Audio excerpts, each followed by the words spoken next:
Bonjour à tous, bienvenue à la chaîne Captain Trading. Aujourd'hui, on est le dimanche 25 juillet et c'est l'heure de votre rendez-vous analyse technique et trading avec la Minute Marché. Au programme de cette Minute Marché, on va faire un petit tour sur les marchés traditionnels, SP500, Nasdaq, Dixie. Ensuite, on passera au Bitcoin, à l'Ethereum et on verra aussi les coins peuvent être éventuellement intéressants ou en tout cas qu'est-ce que je recherche en ce moment. Alors, on va d'abord commencer cette vidéo avec le SP500. Donc, qu'est-ce qui s'est passé avec le SP500? Tout simplement, on a eu un coup de chaud la semaine dernière. On a eu ce gros pullback et qui finalement s'est mis en place un nouvel all-time high. Alors, quand il y a eu ce pullback, j'avais 3 scénarios en tête. Je les avais bien cités les uns après les autres.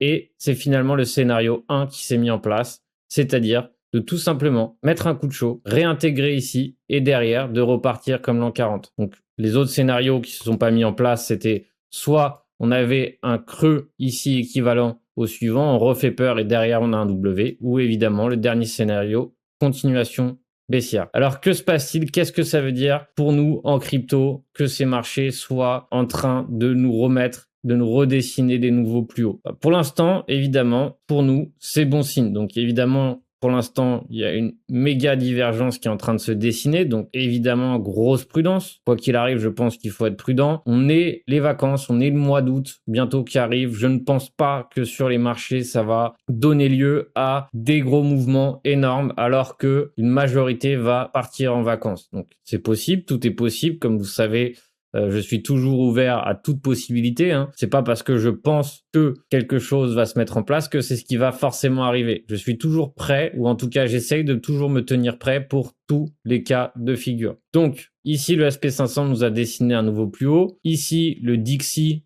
qui nous avait mis un coup de chaud parce qu'il tentait un breakout. Pour l'instant, il nous a juste fait peur, tout simplement parce que, pareil ici, on a une divergence qui s'installe et on voit bien que le prix n'arrive pas à sortir de cette résistance ici des 93 points. Donc, qu'est-ce qui se passe ici? C'est que, tout simplement, si vraiment ici, on arrive à franchir à la baisse les 92,50, derrière, une tendance baissière s'installera et on sera beaucoup plus tranquille au niveau du risk on, risk off. Alors maintenant, on va s'intéresser au Bitcoin. Alors, je sais que la question que tout le monde se pose, c'est est-ce qu'on va faire un breakout? Est-ce qu'on va continuer de hausser, etc. Gros problème, c'est que certainement, beaucoup ne se sont pas placés parce que c'était pas encore commode de se placer. Alors, c'est pas grave, personne n'est obligé de vous obliger à acheter ici le bas du mouvement, mais derrière, ici maintenant, est-ce que je rentrerai tout de suite? Non, tout simplement parce que bien que ça peut continuer à hausser, vu comment c'est structuré actuellement, je ne me placerai pas. Ça ne veut pas dire que vous ne devez pas le faire, mais ça veut dire que pour ma part, en tout cas dans ma stratégie, je ne me placerai pas. Nous, ça fait à peu près une semaine qu'on est bull. On a pris le mouvement à partir du bas. J'ai annoncé publiquement à la Minute Marché, j'en ai parlé à la communauté pro, etc. Donc pour l'instant, on était bull. Donc c'est soit le moment de prendre éventuellement des bénéfices, soit de couvrir tout simplement ces achats qui ont été faits en bas. Alors, il y a 2 choses qui sont importantes cette semaine, c'est l'expiration des contrats qui arrivent le 30 juillet. Donc, ça arrive très rapidement, vendredi. Donc, qu'est-ce qui va se passer? On va certainement se diriger vers le Max Pain. Où est le Max Pain? Il se trouve actuellement à 34 000 $. Donc, tout à l'heure, on ira faire un tour sur les différents contrats qui sont les plus solides, en tout cas ceux qui sont le plus demandés. Mais derrière, ici, qu'est-ce qu'on a? On a cette éventuelle Avalante Weekly qui est en train de se dessiner. Donc, si on termine la semaine avec une configuration semblable, ça serait plutôt assez bon signe, dans le sens où ça nous indiquerait que éventuellement, pour les semaines à venir, ça donnerait lieu à une éventuelle continuation haussière pour les semaines prochaines. Donc, évidemment, une continuation haussière ne veut pas dire que ça va monter, ça va exploser à partir d'ici. Non. Pour l'instant, on se trouve sous une grosse zone de résistance. Regardez ici, ça avait servi de résistance une seule fois. Ici, ça a servi de clôture une fois. Ici, c'était le top de la semaine dernière. Donc, comme vous pouvez le voir, c'est une forte zone de résistance sur laquelle nous nous trouvons aujourd'hui. Est-ce que j'achète les résistances? Non, j'achète pas de résistance. Deuxième élément important, c'est ici le contrat Bitcoin des CME Futures. Je vous rappelle que c'est le seul à clôturer le week-end. Et lui, il s'est arrêté ici à 32 845. Alors, ça va nous laisser avec un gap à compléter. Comme vous le savez, les probabilités d'aller fermer un gap, surtout dans les premiers jours, à partir de ce gap, sont assez élevées. Donc, résistance, gap qui est ici, de plus en plus de leviers qui s'accumulent, de plus en plus d'enthousiastes qui s'accumulent. Derrière, probablement, cela donnera lieu à une correction. En tout cas, pour ma part, je cherche soit plus un short ici court terme, donc en ayant évidemment un stop loss assez serré, tout simplement parce que je veux pas me faire avoir. Mais derrière, ici, on voit qu'il y a eu des divergences qui se sont installées. Ici, une belle divergence 1 heure. Ici, on voit qu'on est en train de faire un top actuellement. Il y a le CME Futures. Il y a des gens qui redeviennent enthousiastes. Tout ça fait que éventuellement, ça peut laisser place à un short intéressant.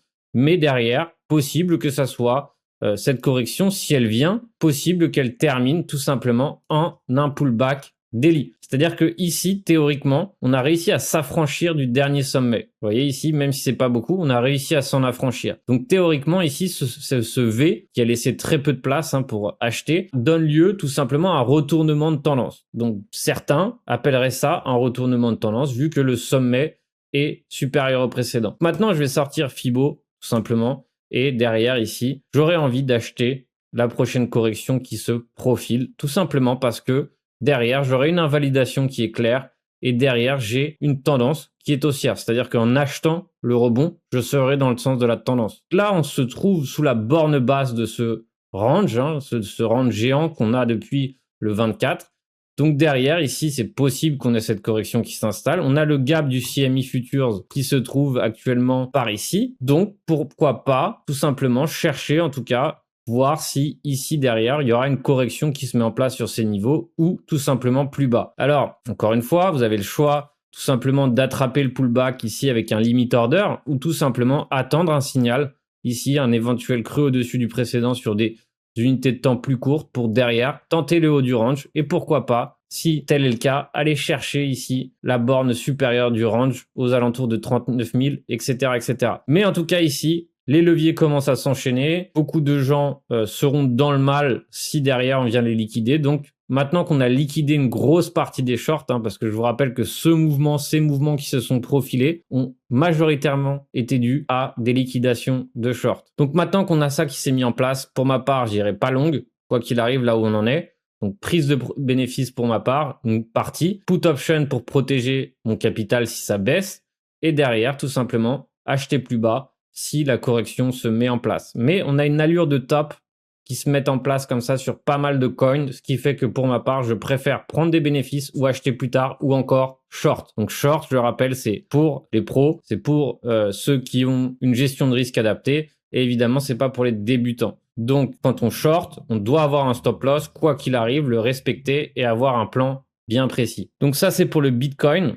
Donc aussi au niveau des contrats options, qu'est-ce qu'on a? On a tout simplement ici 37 000 bitcoins d'open interest qui vont clôturer vendredi avec un max pain à 34 000 $. Donc je le répéterai à chaque fois qu'il y a des options. Un max pain, ça veut dire que si ici on clôture à 34 000 $, la majorité des acheteurs d'options terminent perdants. C'est-à-dire que leur option ne vaut plus rien et ils perdent. Donc est-ce que le marché clôture toujours au max pain avec le bitcoin? Non.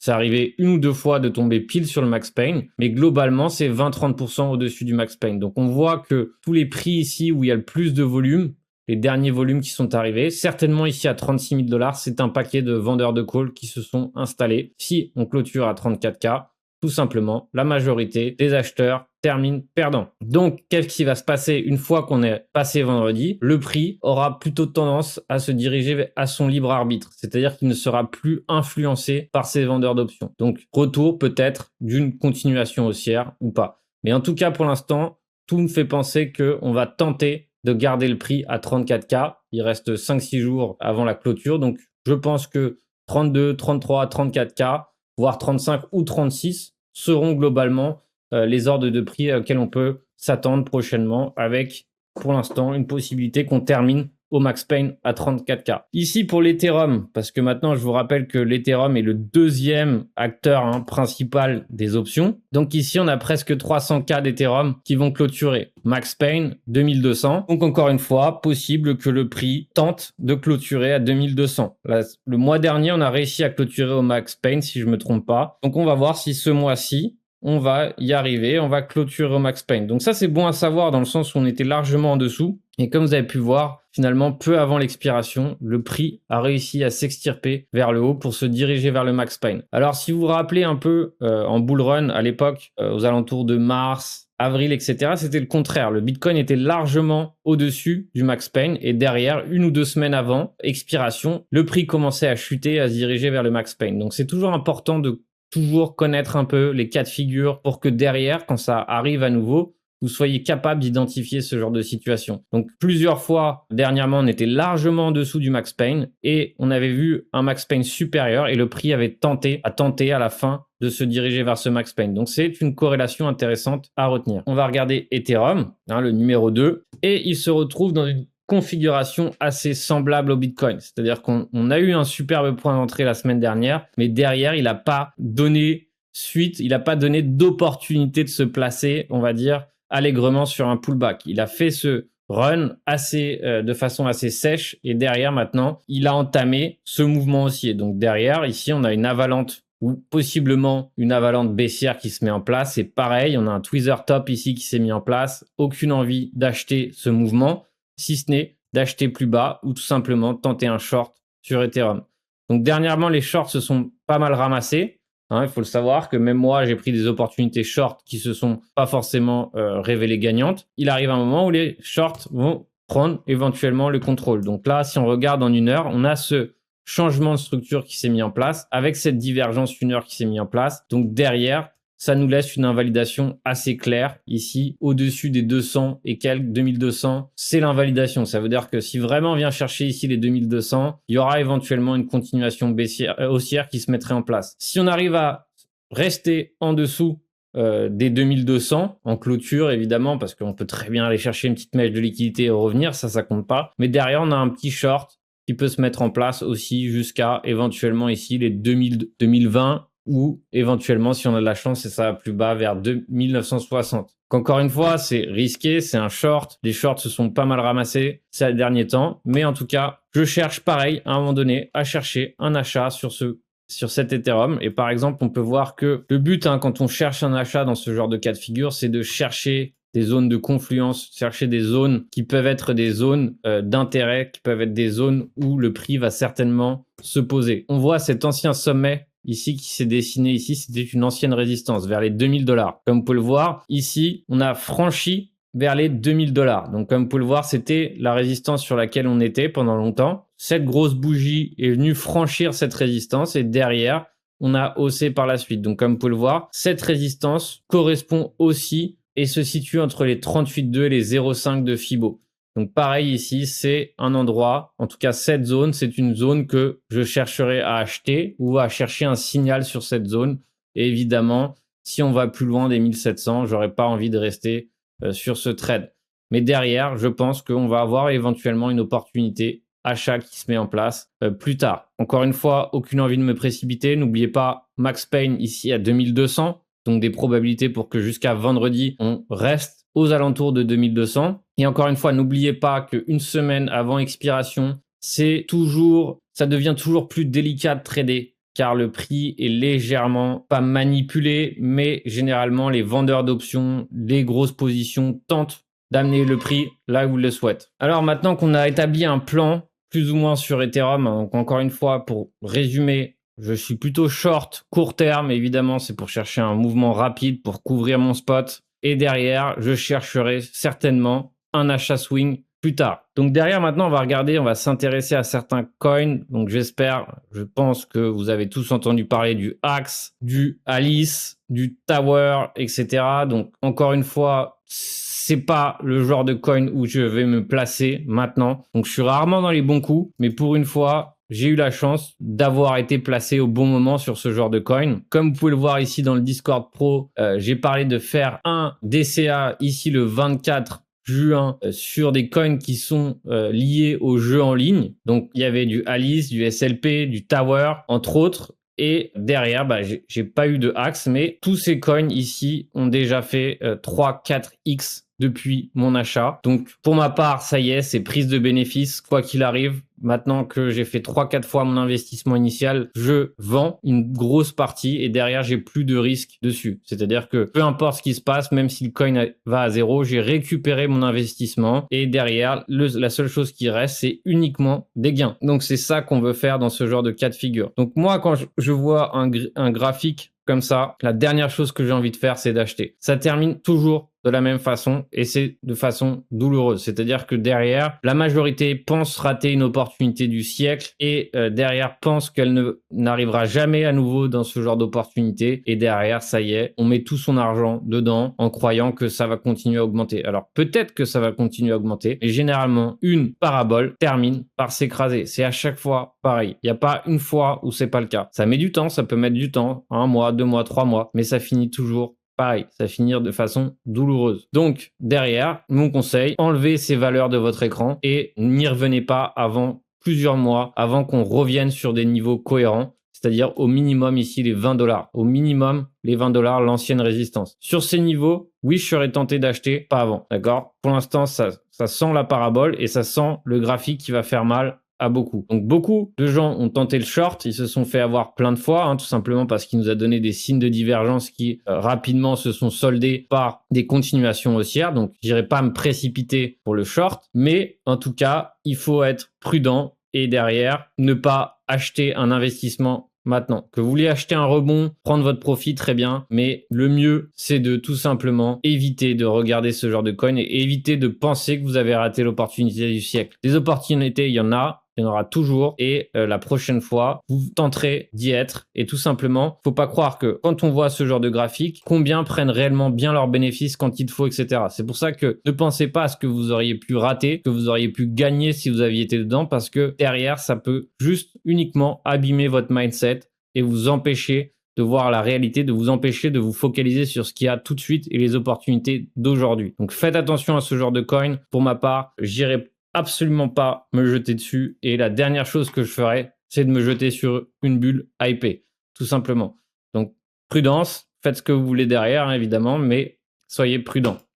Ici pour le DeFi Perp, on voit que le DeFi Perp, ici, c'est pareil, en 1 heure, il a cassé sa tendance, il était devenu haussier, maintenant il est devenu baissier, tout simplement. On a cette tendance baissière qui s'est installée. Éventuellement, pareil, ici, je serais tenté de short, tout simplement, pour aller chercher plus tard un point d'entrée cohérent. Pourquoi pas ici sur les 38,2 de FIB ou derrière ici sur les 0,5 de FIB ici à $6 000 où on a cette ancienne zone ici de support. Donc, à voir. Pour l'instant, il y a pas mal de coins qui ont des allures de top sur lesquels j'aurais aucunement envie de me placer. Donc, soyez patient, attendez votre tour et votre tour viendra. Vous aurez des entrées sympas qui se profilent. Mais là, pour l'instant, ça a l'air. Beaucoup de coins, comme le Band actuellement, ont des têtes de top court terme. Encore une fois, c'est pas parce que c'est un top actuellement que c'est un top en général. C'est un top court terme qui peut éventuellement donner lieu à un pullback haussier plus tard. Alors maintenant, on va chercher des opportunités, on va dire, court terme. Donc, j'en ai parlé brièvement avec quelques shorts. Donc maintenant, je vais chercher tout simplement des shorts actuellement qui peuvent m'intéresser. Encore une fois, quand je short, je fais excessivement attention à pas tout simplement avoir toujours un stop loss. Alors maintenant, je cherche éventuellement des shorts court terme. C'est ce que je disais tout à l'heure. Donc, qu'est-ce que je fais quand je place un short court terme? Tout simplement, j'essaye tout simplement de chercher un ratio gain-perte cohérent, d'avoir un point de sortie, un point d'entrée, évidemment, et de chercher, par exemple, ce genre de configuration graphique. Alors, je vous rappelle que je vais organiser un webinaire scalping qui va avoir lieu le dimanche prochain. Donc, encore une fois, ce webinaire scalping est destiné aux intermédiaires, ceux qui ont déjà des notions de trading, ceux qui ont déjà vu de fond en comble ma formation gratuite dispo sur YouTube. Et derrière, si vous avez acquis déjà ce genre de connaissances, vous pouvez participer à ce webinaire qui va être destiné tout simplement à se focaliser sur une seule stratégie intraday. Le but va être donc de maîtriser cette stratégie pendant 3 heures. Donc derrière, comme d'habitude, il y a des questions et des réponses. Le but, c'est que vous puissiez interagir et poser des questions en groupe. Mais derrière, pendant 2 heures, je ferai les explications, les démonstrations, les cas pratiques et 1 heure, plus ou moins, destinée aux questions-réponses. Donc, si vous voulez participer, c'est le dimanche prochain à 6 heures de l'après-midi. Et J'espère vous y voir nombreux. Je vous rappelle que les places sont limitées, donc si vous souhaitez y participer, prenez votre place rapidement. Tous les liens sont disponibles dans la description. Je vous souhaite un bon trading à tous. On se voit demain en live sur Twitch. Et enfin, soyez prudents évidemment sur les marchés. Bon trading à tous.